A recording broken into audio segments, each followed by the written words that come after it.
Hey everybody, welcome back to the channel. This is Hiten Singh, and here it is, your title update 1, best and most damaging longsword builds. First of all, let's take a look at this Zoh weapon and say hi to our new friend over here. Let's call him Mr. Fluffy Pants. We love Mr. Fluffy Pants. Oh, he likes the name. Excellent. Anyways, look at this beautiful sword. So far, we've been using the Arshan weapons. I feel like it looks like a snail, but whatever. Unfortunately, I'm still using the Arshans, but it's nice to have a weapon that looks as badass as this weapon makes you feel. So let's go ahead and get into the depths of the builds. We're going to go over 2 Gores. We're going to go over the 4 Gores, and my personal specialty build you can build with a new 4-piece Zoh armor, which is really fun and really comparable in damage to the higher damage versions that we're going to talk about. The best and most damaging build is going to be what I call the Peppo build. He came up with this build, made a video, and it's pretty much the same build that we all kind of came up with when the Zoshia armor dropped, because previously we were using a 2-piece Gore with a max weakness exploit, and you just couldn't quite do a max agitator version of this without giving too much of the damage skills, your counter strike, adrenaline rush, burst, all that stuff was needed to add all the damage skills in your build. And if you maxed out agitator with something similar, you were dropping some of that. But now with these new pieces, especially the chest piece, you're able to max out agitator in a 2-piece Gore, still keep all your damage skills, and this is going to be overall the best one. This previous build that we're using is actually improved with one of the Zoh pieces, and it is going to be viable for quite a few monsters, and we'll discuss that in just a second. So it's a bit different depending on what monster you're going to fight, and we'll talk about that in just a second. Let's take a look at the Peppo build. First of all, let's start with the weapons. Your best weapon is still going to be your perfectly rolled Ardian weapon, but this time we're going to use the Razor Sharp Handicraft deco instead of the Master's Touch deco, and that's going to be because we're going to do a lot less critical hits, and we'll get to that in a second as well. But the way this skill works for Razor Sharp Handicraft, previously with their Master's Touch, when you do a critical hit, there was an 80% chance that you were just not going to deal any or lose any sharpness because of that, and that's what made it wonderful. Your weakness exploit made you do nothing but critical hits, blah blah blah blah blah blah. But now, since you're doing significantly less, we want to use Razor Sharp, because the way Razor Sharp works is it reduces 50% of your sharpness loss on any hit, not just critical hits. So now it effectively doubles your sharpness, and it comes with 1 level of Handicraft. So you get a 30 base sharpness from the roll of the perfect Ardian roll, because you want the 1 sharpness 4 attacks, and then you have the 20 from your weapon, that's 50. You got 10 from that 1 level of Handicraft, that's 60. Effectively doubled to 120. That's plenty of sharpness. That's more sharpness that you'll ever need, really. And then the alternative is the Blazing Raphael. It's the Zoshia weapon. It is the best non-perfectly rolled Ardian weapon you can craft. There is one other version of the Ardian that's instead of all 4 attack, if you have 1 affinity instead, it's still slightly better than the Raphael. But the Raphael is the best weapon you can craft that's not a perfectly rolled Arshan, and you're going to run that with Razor Sharp Handicraft and critical boost 3, basically. So anyone that doesn't have this, use this. The pieces we're going to use for the gear are the Zoshia Beta Helm, the Zoshia Beta Chest, the Guardian Rathalos Vembraces. We can switch off to this because we don't need all the 3-1 slots. We got a new one from the helmet. And then we're going to use our good old Gore Coil Betas and our Gore Greed Betas for your typical slots and your antivirus. The great thing about this piece, guys, it's Agitator 3 in a piece. So for so many different builds, you can now have Agitator 3 in a piece, add your Agitator Talisman, that's max Agitator, and you can use the rest of the build to play around with whatever you like, however comfort skills, if you don't want to go for damage, things like that. It's just a wonderful piece. The helmet is 2, 1 level of Agitator, 1 level of recovery speed. We'll talk about why that's important, because that actually is.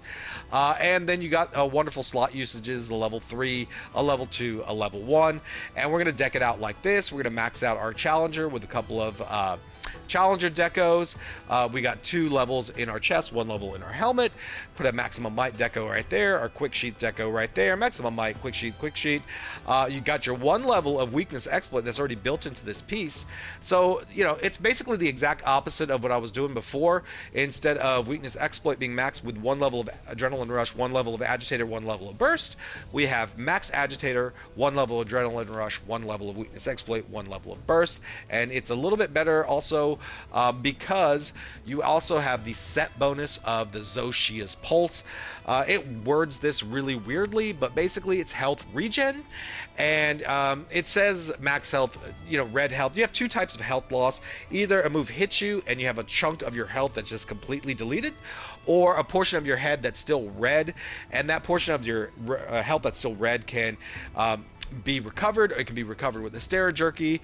Things like fire, things like poison, environmental things cause that. Some weapon monster attacks cause that.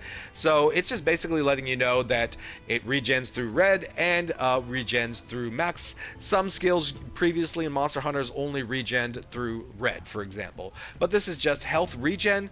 But the skills recovery up and medicine do also work with this.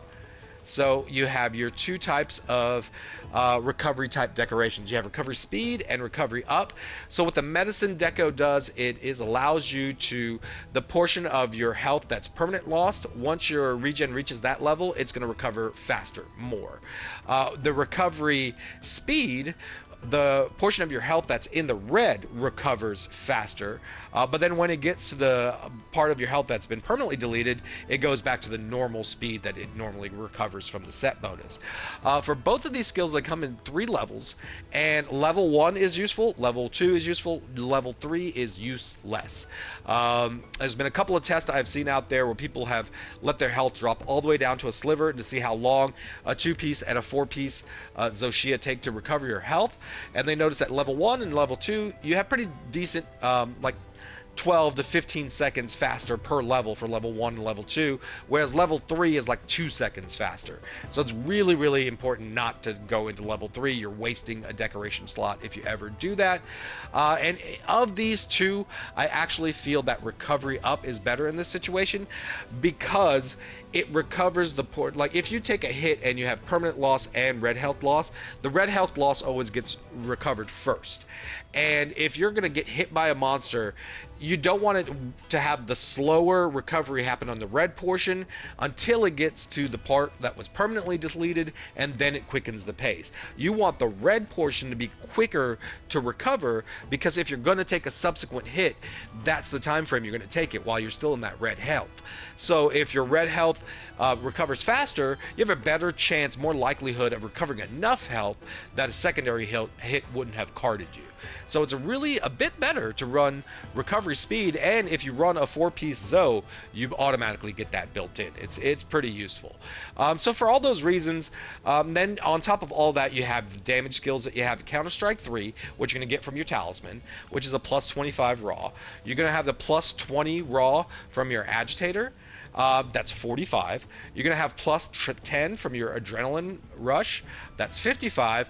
And depending on what train of thought you're under for the burst, some people say it's plus 6, some people say it's plus 8. Let's just say plus 7. That's 62 total raw that you're adding on this build, and there's just no other build that has that much raw added to it, and that's why it's the most damaging. A lot of people, let's just end this debate right now, are saying the 4-piece is better for damage. It's just not, because with a longsword you can keep your Counter Strike and your Adrenaline Rush procced as often as you want. A lot of the people that says the 4-piece is better underestimate the time that these skills are on uptime. For example, for a longsword, and it's not super difficult to do, it does require a little bit of learning, but you start off every fight by doing your sneak attack into your charge for your first level, and I actually started doing a foresight slash for the roar, so you can proc Adrenaline Rush. You can't proc Adrenaline Rush with the foresight the ISS, so you do sneak attack into charge into 1 circle poke or 2 circle pokes to get the foresight slash. That's your Adrenaline Rush, and then you ISS the next move. That is your Counter Strike, and the Longsword has 7 bajillion moves in red gauge that have hyper armor. So the Counter Strike, you basically never lose for the rest of the fight.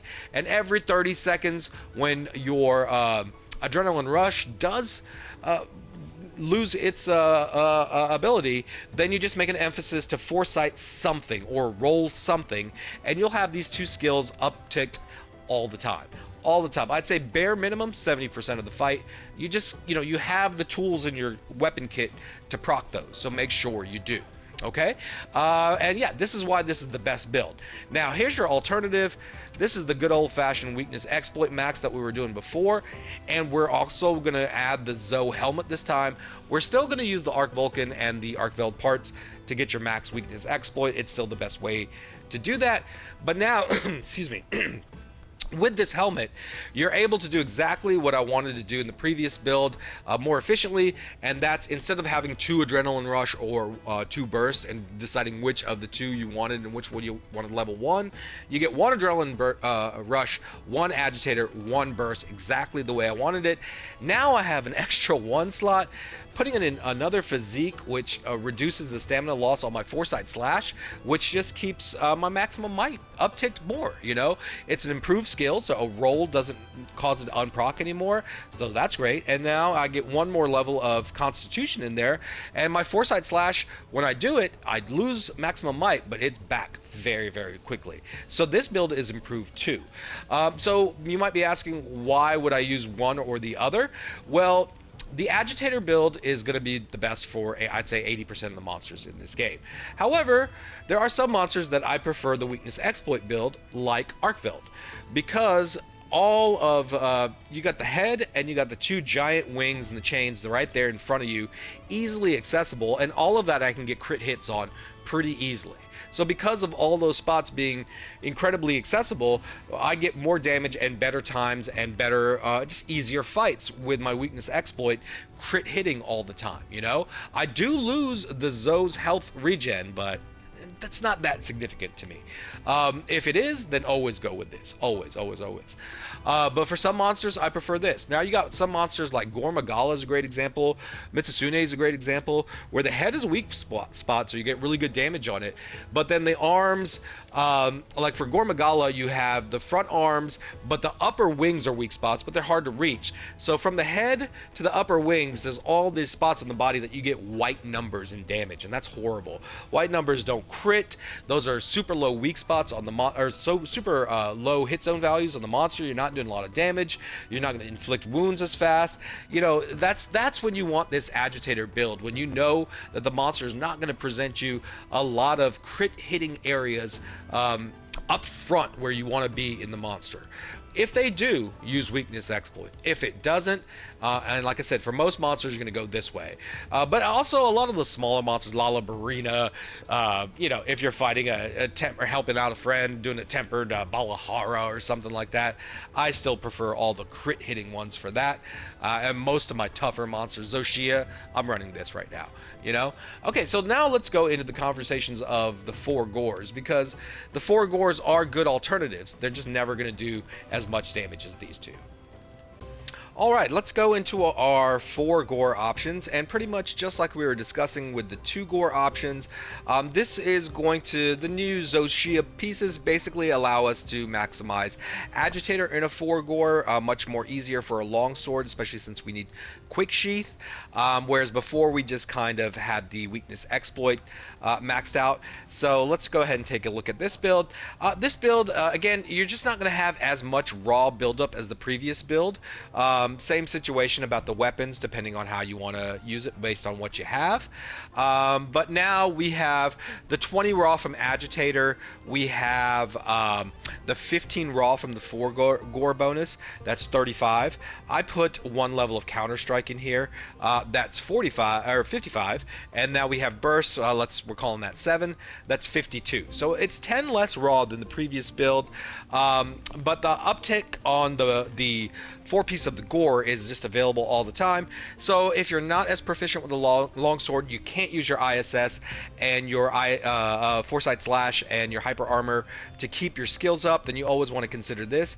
Now the 4 Gore, I don't want to act like the 4 Gore is not the best damaging build period for other weapons, it can definitely be, and it is for sure for many other weapons, because many weapons can't take advantage of the same skills the longsword can. For example, maximum might, dual blader might not want to use that. Quick sheath's not needed for many weapons. Or, for example, on the hunting horn, weakness exploit isn't as great as it is for the longsword, because all those notes that you're doing, a lot of those just don't crit hit. So there's no point in having weakness exploit maxed for a hunting horn. It would always be better to have a 4 Gore with agitator maxed. I don't want to say that. There might be builds, I'm not a hunting horn expert, that might be even better than the 4 Gore. So we'll see. I did have to build this a little bit differently than normal to fit on all the skills I wanted. So the main thing, I used the maximum might charm. It's only level 2. People were asking why didn't I do something different. Well, you gotta get your quick sheet 3 in there still, guys.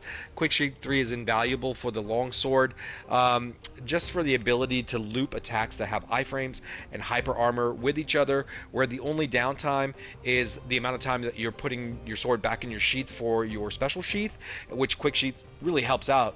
And that creates this battle loop where you go from iframes to hyper armor to iframes to hyper armor, and the monster has to find the window to attack you, and the window to attack you is while you're getting into your special sheath. So if you can minimize that time, you're able to pull off just really awesome sequences of events with the longsword, with not tremendous amounts of skill either. It's a little bit of timing, and you have to learn it and take some time to learn it, but it's not going to take forever. It's just something you have to work on.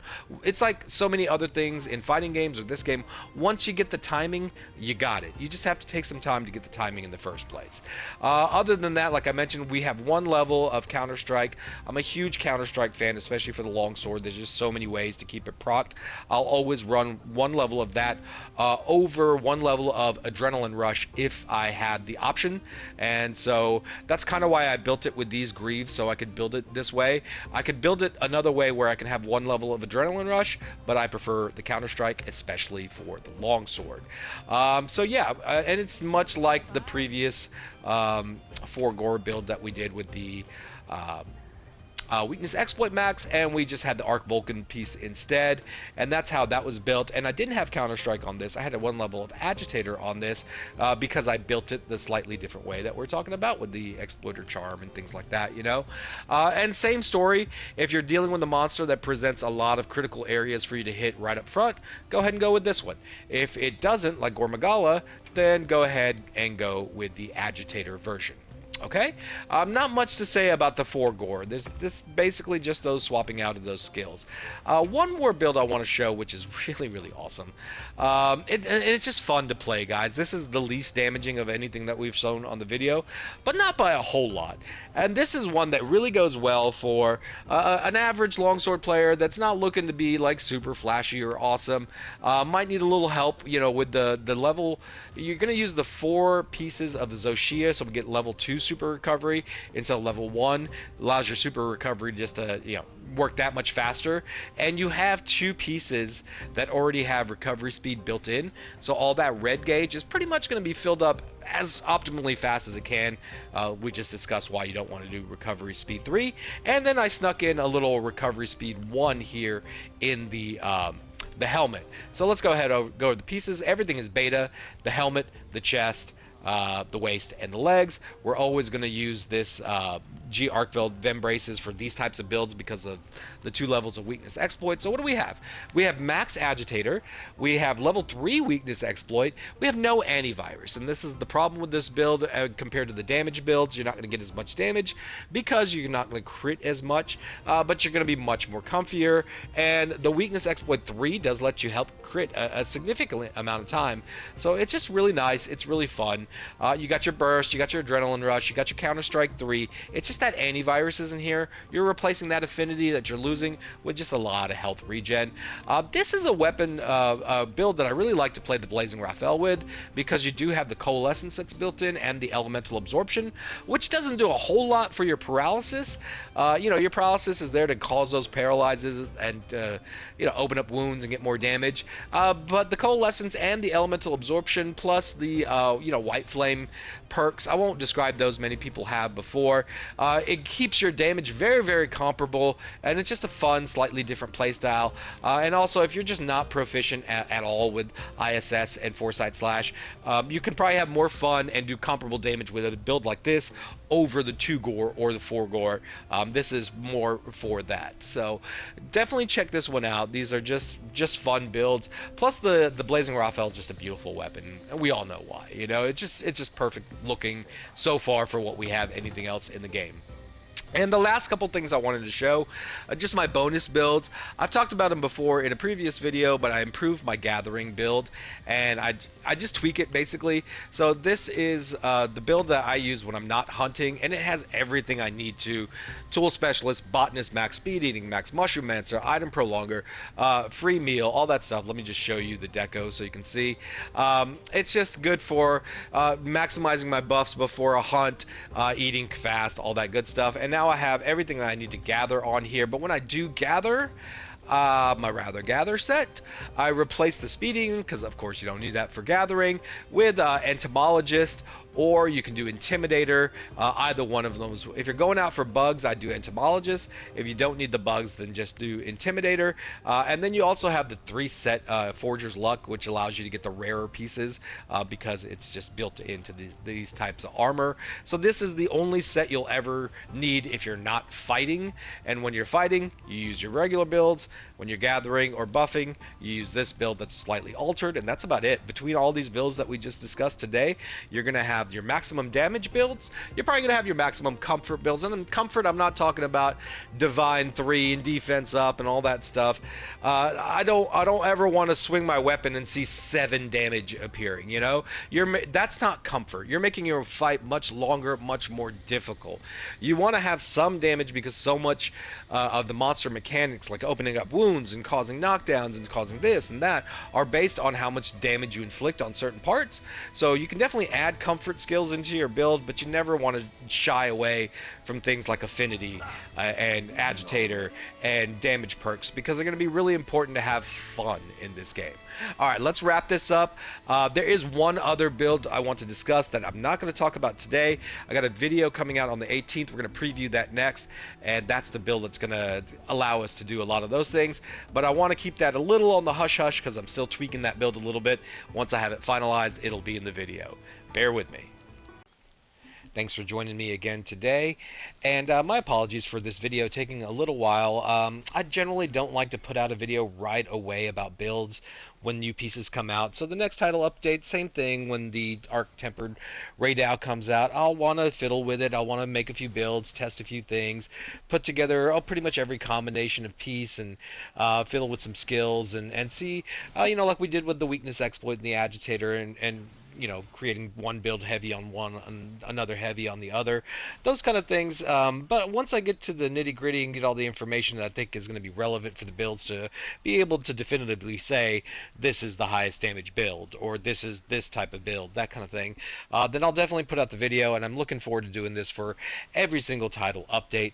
A few things that I have in the works. I'm putting together a intermediate longsword guide that's not going to go over the bases of the weapon, you know, like how to get into red gauge or what do your meters do, but more so forth when you actually understand the weapon a little bit. And there's just a lot of information about the moves. For example, frames, some moves don't start up the moment you press the button. Basically, they create situations where at some times you never want to do certain moves, and at other times you always want to do certain moves. So I'm going to discuss that so you can have a good understanding of when to use your tool set when you're using the longsword. And the one coming out on the 18th, this upcoming Friday, is this video. I've been getting some mega damage with some you know, many different weapons, many different types of builds, and I was just thoroughly confused on why these numbers were occurring. I started putting together some theories theories and testing them, and they were just wrong. I linked up with my buddy Pike over at Pike Analysis. I'll put his information in the description, and we figured it out. We know exactly what we're looking at, what is happening in these awesome damage displays for every single one of these damage ticks. And there's actually a few different mechanics that are involved, so we'll take our time, explain all of those so you can recreate these numbers at home. Other than that, please join our Discord. Zero Fence is our group. We are passionate monster hunters, and we're from all over the planet. If you enjoy this game and are looking for friendly people to play with, you found your home. Other than that, please like, comment, and subscribe, and be good to each other. See ya!